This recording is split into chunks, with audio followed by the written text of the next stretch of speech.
بسم الله الرحمن الرحيم. عن أبي رافع مولى رسول الله صلى الله عليه وسلم قال: رأيت رسول الله صلى الله عليه وسلم أذن في أذن الحسن حين ولدته فاطمة بالصلاة أو كما قال عليه الصلاة والسلام والتسليم. رواه الترمذي وأبو داود وأحمد. கண்ணியத்திற்குரிய அல்லாஹ் நல்லடியார்களே, அதான் பாங்கு சம்பந்தமான சில செய்திகளை நாம் பார்த்துக்கிட்டு வர்றோம். அந்த வரிசையில் இந்த ஹதீஸும் ஒன்று. நபி ஸல்லல்லாஹு அலைஹி வஸல்லம் அவர்களுடைய அடிமையாக இருந்த அபூ ராஃபி' ரலியல்லாஹு தஆலா அவர்கள் அறிவிக்கக்கூடிய ஹதீஸ் இது.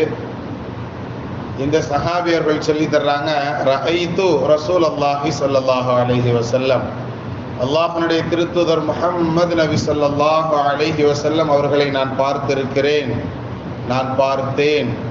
அஸ்ஸன அவர்கள் பாங்கு சொன்னார்கள், ஃபீ உதுனில் ஹஸன் இப்னு அலியின், அலி ரலியல்லாஹு தஆலா அவர்களுடைய மகனார் ஹசன் அவர்களுடைய காதிலே பாங்கு சொன்னார்கள்.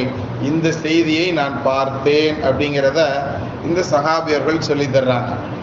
அடுத்து இது எந்த நேரத்தில் நடந்தது அப்படிங்கிறத சொல்லும் போது, ஹீன வலத்துஹு ஃபாத்திமா பிஸ்ஸலாத்தி, ஃபாத்திமா அம்மா அந்த குழந்தைய பெத்த நேரத்தில் நபி ஸல்லல்லாஹு அலைஹி வஸல்லம் பாங்கு சொன்னாங்கன்னு சொல்லிட்டு, அந்த பாங்கு எது மாதிரி இருந்தது அப்படிங்கிறதையும் பின்னாடி ஒரே ஒரு சின்ன வார்த்தையை சொல்றாங்க, பிஸ்ஸலாத்தி, தொழுகைக்காக வேண்டி பாங்கு சொல்லுவதை போன்று நபி ஸல்லல்லாஹு அலைஹி வஸல்லம் பாங்கு சொன்னாங்க அப்படிங்கிற செய்தியை இந்த ஹதீஸில் நமக்கு சொல்லி தர்றாங்க. இது பிரபல்யமான 3-4 கிதாபுகளில் இந்த ஹதீஸ் பதிவு செய்யப்பட்டிருக்குது. கண்ணியத்திற்குரியவர்களை, இந்த ஹதீஸை அறிவிக்கக்கூடிய ராவிகளில் நிறைய வழிகளில் இந்த ஹதீஸ் வந்தாலும், ஒரே ஒரு வழியில இமாம் அஹ்மத், இமாம் அபூ தாவூத், இமாம் திருமதி இவர்கள் எல்லாமே ஒரு வழியில இது ஹசனான ஹதீஸ் அப்படின்னு சொல்றாங்க.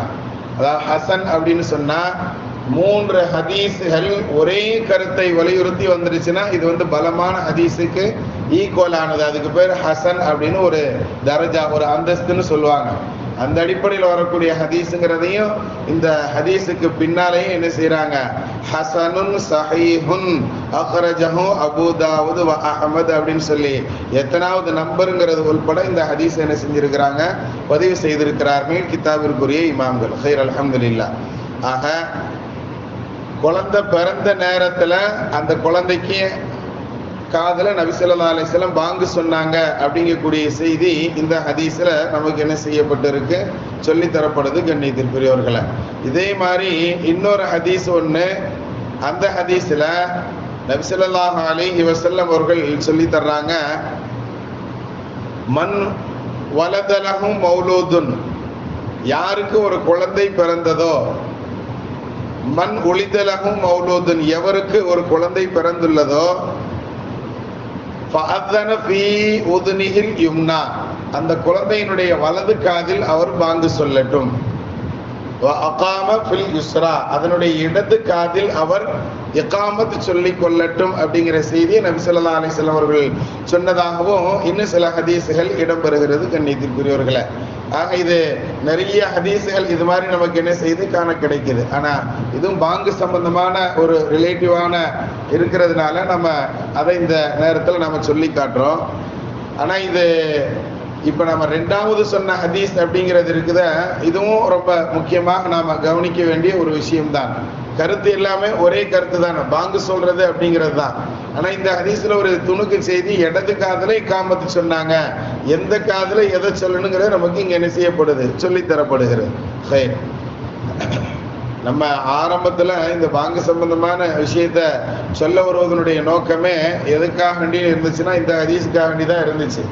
அதாவது குழந்தை பிறந்துச்சுன்னா அந்த குழந்தையினுடைய தனக்கு மகனோ அல்லது மகளோ அல்லது பேரனோ பேத்தியோ பிறக்கிறாங்கன்னா அவங்க காதுல நாமள சந்தோஷமான முறையில அதான் சொல்லுதல். ஏன் இந்த அதான் சொல்லுதல்ங்கிற முறை இருந்துச்சு அப்படின்னா இதுக்கு நமக்கு என்ன செய்யப்படுகிறது, குர்ஆன் ஷரீஃப்ல இருந்து நிறைய உதாரணங்கள் கூட சொல்லி தரப்படுகிறது. கண்ணியத்திற்குரியவர்களே, இன்னி சம்மைதுஹா வ இன்னி உஈதுஹா பிக வ ذُرِّيَّتَهَا மினஷ் ஷைத்தானிர் ரஜீம் அப்படின்னு மரியம் அம்மாவனுடைய தாயார் ஹன்னா அவர்கள் செய்த துஆவை நம்ம குர்ஆன் ஷரீஃப்ல அல்லாஹ் சொல்லி தர்றான். போன புனித வெள்ளி அப்படின்னு சொல்லி வந்த குட் ஃப்ரைடேல கூட இது சம்பந்தமான விஷயங்களை நாம சொன்னோம். அந்த அம்மா எப்படி எப்படிலாம் துஆ செஞ்சாங்க, அந்த கரு வயிற்றுல இருக்கும்போது என்ன துஆ செஞ்சாங்க, வெளியே வந்ததுக்கு அப்புறம் என்ன துஆ செஞ்சாங்க அப்படிங்கிற விஷயங்களை எல்லாம் நாம என்ன செஞ்சிருந்தோம், பேசணும். அதுலதான் அதாவது வெளியே அந்த குழந்தை பிறந்ததுக்கு அப்புறம் அந்த அம்மா எப்படிலாம் துஆ செஞ்சாங்க, ரப்பே இந்த பெண்ணுக்கு நான் இந்த குழந்தைக்கு இந்த பெயரை வைக்கிறேன், இந்த பெயர் வைப்பதனுடைய நோக்கம் என்ன தெரியுமா, ஷைத்தானுடைய தீண்டுதல் இந்த பிள்ளைக்கும் இந்த பிள்ளையினுடைய ஜெனரேஷனுக்கும் வரக்கூடாது அப்படிங்கிறத நான் என்ன செய்யறேன், விரும்புறேன் அப்படிங்கிற செய்தியை சொல்லி அல்லாஹ்ட்ட துஆ செஞ்சாங்கிற செய்திகள் எல்லாம் குர்ஆன் ஷரீஃப்ல வருது. பாங்கு அப்படின்னாலே அது சொல்லப்படக்கூடிய இடத்தை விட்டும் அந்த இடத்துல இருந்து ஷைத்தான் எவ்வளவு தூரம் ஓடுறாங்கிறத நாம முதல் நாள் ஹதீஸ்ல நாம பார்த்தோம். அப்போ ஒரு குழந்தையினுடைய அது பிறந்த நேரத்துல அதனுடைய காதுல பாங்கு சொல்லுதல் அப்படிங்கிறது ஷைத்தானுடைய தீண்டுதல் அந்த பிள்ளைகளுக்கு இல்லாமல் இருக்கும் அப்படிங்கிறத ஞாபகம் காட்டும் முகமாகத்தான். இடது காதுல இக்காமத்துங்கிறது அது ஒரு தனியான ஒரு செயல்ங்கிற மாதிரி அல்ல, அது சின்ன பாங்கு, அவ்வளவுதான். புரியுதுங்களா? பாங்கு சொல்றது நல்ல நீளமா இழுத்து சொல்லுவாங்க, இக்காமத்து சொல்றது அப்படிங்கிறது கொஞ்சம் மெதுவான வேகமான முறையில சொல்லுவாங்க. ஆனா ரெண்டுமே பாங்கு தாங்கிறத முதல்ல நாம ஞாபகத்துல வச்சுக்கிடணும். நல்லா கவனிச்சோன்னு சொன்னா எல்லா தொழுகைகளுக்கும் பாங்கு உண்டு, அப்படித்தானே?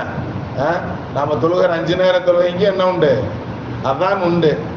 ஆனா நாம தொழுகிற ஜனாசா தொழுகைக்கு அதான் உண்டா, இக்காமத்து உண்டா? ஆனா அந்த இக்காமத்து குழந்தை பிறந்த உடனே பாங்கையும் இக்காமத்தையும் என்ன செஞ்சிடறோம், காதுல சொல்லிடுறோம். அடுத்து உனக்கு மௌத்து எப்பனாலும் வரலாம்ப்பா, தொழு வைக்கிறதா உனக்கு பாக்கி இருக்கு அப்படிங்கிறத அந்த பிள்ளைகளுக்கு ஞாபகப்படுத்தும் முகமாகத்தான் அதானை சொல்லுகிறோம். கண்ணியத்திற்குரியவர்களே, இப்படிலாம் நிறைய விளக்கங்கள் பெருமக்கள் சொல்லி தருவாங்க. எது எப்படியோ சுன்னத்தான ஒரு விஷயம் என்ன அப்படின்னு சொன்னா, குழந்தைகள் பிறந்தால் அதனுடைய வலது காதுல பாங்கு சொல்றதும் இடது காதுல இகாமத்து சொல்லுவதுங்கிறது ஒரு சுன்னத்தான விஷயம். இது கூடாது, இது சொன்ன ஹதீசுகள் எல்லாம் பலகீனம் அப்படின்னு சொன்னா அதற்கு ஒரு மாற்று வழியை நாம என்ன செய்யணும், கொண்டு வரணும். ஒரு விஷயத்த ஹதீஸ்கள்ல வர்றத மறுக்கிறோம் அப்படின்னு சொன்னாலோ அல்லது இந்த மாதிரி வரக்கூடிய செயல்களை செய்யக்கூடாது அப்படின்னு சொன்னாலோ இதற்கு ஈக்குவலான ஹதீஸ்களை ஒண்ணு கொண்டு வரணும். அல்லது குறைந்தபட்சம் இதற்கு ஈக்குவல் இல்லாட்டியும் ஒரு பலகீனமான ஹதீஸையாவது இதற்கு ஆப்போசிட் சைடுல இருந்தா தான் நாம என்ன செய்யணும், இதன் பிரகாரம் அமல் செய்யக்கூடாதுன்னு சொல்லணுங்கிறதையும் நமக்கு ஹதீஸ்களை வல்லுநர்கள் சொல்லி தரக்கூடிய சட்டங்களில் ஒன்றாக இருக்குது. கண்ணியத்திற்குரியவர்களை, அல்லாஹ் தஆலா உண்மையை விளங்கி அமல் செய்யக்கூடிய பாக்கியவான்களில் நம்மை கபூல் செய்வானாக. பிஹம்தி சய்யிதினா வ ஆலி சய்யிதினா முஹம்மதின் ஸல்லல்லாஹு அலைஹி வஸல்லம்.